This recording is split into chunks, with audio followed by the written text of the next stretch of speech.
सेहत की बात, ये मंच उन डॉक्टर्स के लिए है जो अपनी स्पेशलिटी सामान्य जनता तक पहुंचाना चाहते हैं। हम सभी डॉक्टर मित्रों को आमंत्रित करते हैं कि आइए अब आपकी स्पेशलिटी जिस डिसीज पर आप प्रैक्टिस कर रहे हैं उसकी सटीक जानकारी जन सामान्य तक पहुंचाइए और अपने हॉस्पिटल की सारी सुविधाएं हमारे माध्यम से मरीजों तक पहुंचाएं। अधिक जानकारी के लिए हमें संपर्क करें।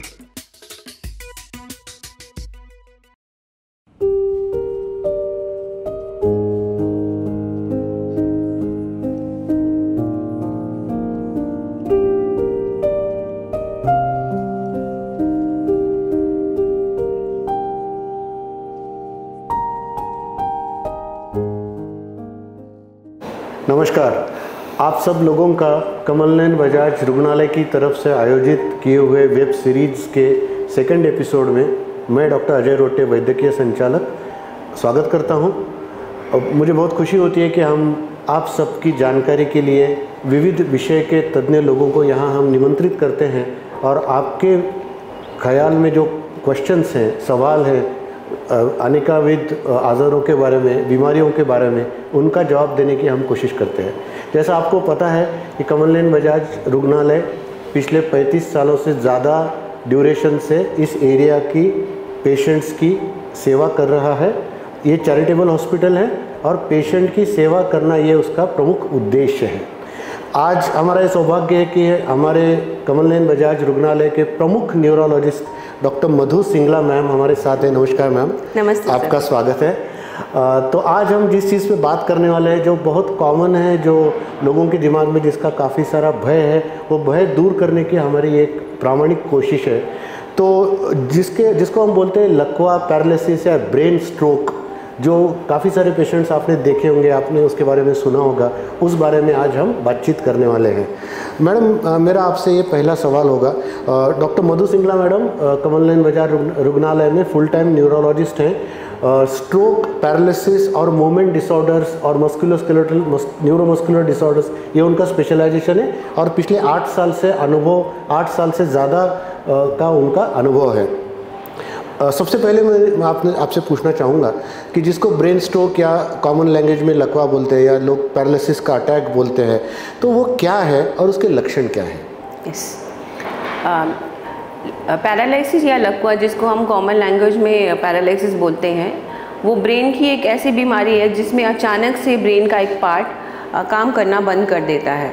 तो उसके बहुत सारे कारण हैं। जो मुख्य रूप से कारण है वो है इश्कीमिक स्ट्रोक और हेमरेजिक स्ट्रोक। इश्कीमिक स्ट्रोक हम बोलते हैं जब ब्रेन का जो नस है उसका ब्लड सप्लाई बंद हो जाता है, और हेमरेजिक स्ट्रोक हम जब बोलते हैं तो उसमें ब्रेन की जो नस है जिससे ब्रेन को ब्लड जाता है वो नस फूट जाती है। तो मुख्य इसके 2 टाइप्स हैं। तो इसका आगे का ट्रीटमेंट इस पे निर्भर करता है कि पेशेंट को इश्कीमिक स्ट्रोक है या हेमरेजिक स्ट्रोक है। तो इसके मुख्य लक्षण है, जैसे सर ने पूछा, उसके लक्षण अलग अलग हैं। जैसे कि अचानक से किसी पेशेंट को अगर बैलेंस जाने लगता है, या फिर हाथ पैर की कमजोरी हो जाती है, या फिर अचानक से बोलने में दिक्कत आती है, सडन उनका विजन चला जाता है, या फिर उनका मेमोरी चला जाता है, या फिर पेशेंट का एकदम से सेंसोरियम, जिसको हम बोलते हैं, पेशेंट बेहोश हो जाता है। इसमें से कोई भी लक्षण अगर किसी पेशेंट में आपको अचानक से दिख रहा है तो उसको पैरालिसिस हो सकता है। ओके।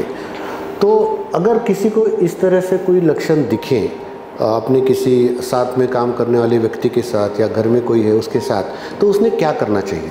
तो इसमें सबसे इम्पॉर्टेंट है कि पेशेंट को जल्दी से जल्दी इलाज करना। बिकॉज जो स्ट्रोक या पैरालिसिस है उसमें जितना जल्दी हम ट्रीटमेंट करते हैं उतना पेशेंट का रिकवरी होने के चांसेस ज़्यादा होते हैं। तो इसमें टाइम का बहुत ही इम्पॉर्टेंस है।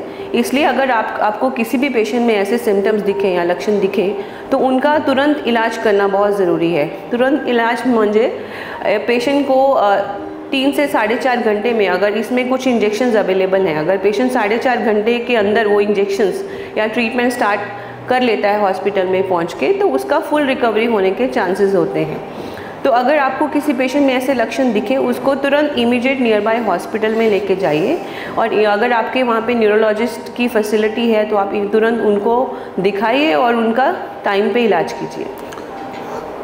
अगर लोगों के दिमाग में ये अक्सर भय रहता है कि अगर किसी को पैरालिसिस हो जाए, उसका हाथ पैर का मूवमेंट अगर बंद हो जाए तो क्या ये परमानेंट होता है, और अगर उसमें रिकवरी होती भी है तो उसका ड्यूरेशन कितना होता है, और इसको हम शॉर्ट कर सकते हैं क्या, ये भी एक सवाल रहता है। हाँ, जैसे मैंने अभी बताया, अगर आप ट्रीटमेंट टाइम पे लेते हैं तो पेशेंट का विदिन 2-3 आवर्स भी फुल रिकवरी होने के चांसेस होते हैं। हाँ।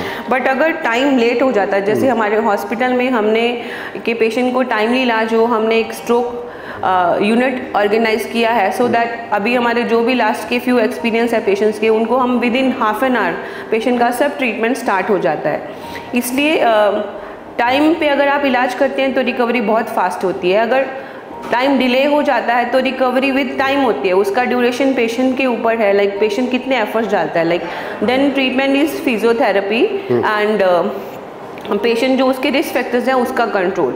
अगर पेशेंट अच्छे एफर्ट्स डालता है तो रिकवरी यूजली 2 से 3 महीने में हो जाती है। अगर पेशेंट के एफर्ट्स फिजियोथेरेपी वो प्रॉपर नहीं करते हैं तो उसका डेफिसिट परमानेंट भी हो सकता है। मैडम ने बहुत अच्छी तरह से हमको बता दिया है कि जो विंडो पीरियड है उसके अंदर जल्द से जल्द, इसलिए टाइम इज़ ब्रेन, जितने जल्दी आप ट्रीटमेंट कराओगे उतना आगे का रिकवरी फास्ट हो सकता है। और जैसे मैडम ने बहुत सही बताया कि स्ट्रोक टीम है कमलनयन बजाज रुग्णालय में, और एक कोर स्ट्रोक रहता है जो अनाउंस होता है, तो बाकी सब चीज़ों को, फॉर्मेलिटी को बाजू रख के सबसे पहले पेशेंट को उपचार दिए जाते हैं, वो टाइम बचाने के लिए। तो जैसे हमने देखा मैम कि आपने बहुत सही बताया कि विंडो पीरियड है उसमें ट्रीटमेंट मिलना चाहिए, लेकिन आजकल जो नया कंसेप्ट है कि अगर ये प्रिवेंटेबल है क्या, हम इसको प्रतिबंध कर सकते हैं क्या? यस, डेफिनेटली सर, इसमें बहुत सारे जो कारण हैं, हाँ, उनको अगर आप प्रॉपरली कंट्रोल करते हैं तो पेशेंट को आगे जाके स्ट्रोक होने के चांसेस बहुत कम हो सकते हैं।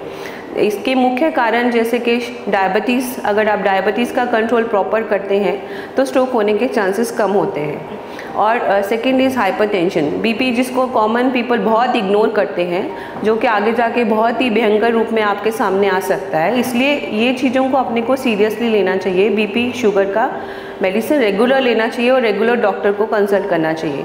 इसके अलावा और इसके कारण है हाई कोलेस्ट्रॉल, एडिक्शन जैसे कि अल्कोहल का एडिक्शन या फिर स्मोकिंग का एडिक्शन। ये सब चीज़ें अगर आप छोड़ देते हैं तो आपको आगे जाके स्ट्रोक जैसी बीमारी को फेस नहीं करना पड़ता है और आपको आगे जाके स्ट्रोक होने के चांसेस बहुत कम हो जाते हैं। Thank you. मैडम ने जैसे बताया कि ये चीज़ काफ़ी हद तक प्रिवेंटेबल है, वो हमारे हाथ में है उसको प्रिवेंट करना। और अगर अनफॉर्चुनेटली किसी को ये होता है, लकवा या पैरालिसिस किसी को होता है, तो उसका प्रॉम्प्ट उपचार, टाइमली उपचार होना ज़रूरी है। और ये सब सुविधाएं कमलनयन बजाज रुग्णालय में उपलब्ध हैं। हमारे पास स्ट्रोक टीम है जो डॉक्टर मधु मैडम उसको लीड करती हैं। इसके अलावा न्यूरो सर्जन की भी टीम है हमारे पास, और सब अत्याधुनिक इन्वेस्टिगेशन की फैसिलिटी भी है। और सब हम सबका जज्बा भी है कि हम पेशेंट को हमेशा प्रायोरिटी देके ट्रीटमेंट करना चाहते हैं। तो अगर किसी को भी ऐसी ज़रूरत पड़े अनफॉर्चुनेटली, तो ज़रूर आप कमलनयन बजाज में आके हमारी टीम का उसको आप सहायता ले सकते हो। मैडम, आप हमारे प्रोग्राम में आए इसके लिए धन्यवाद। Thank you sir, thank you for inviting.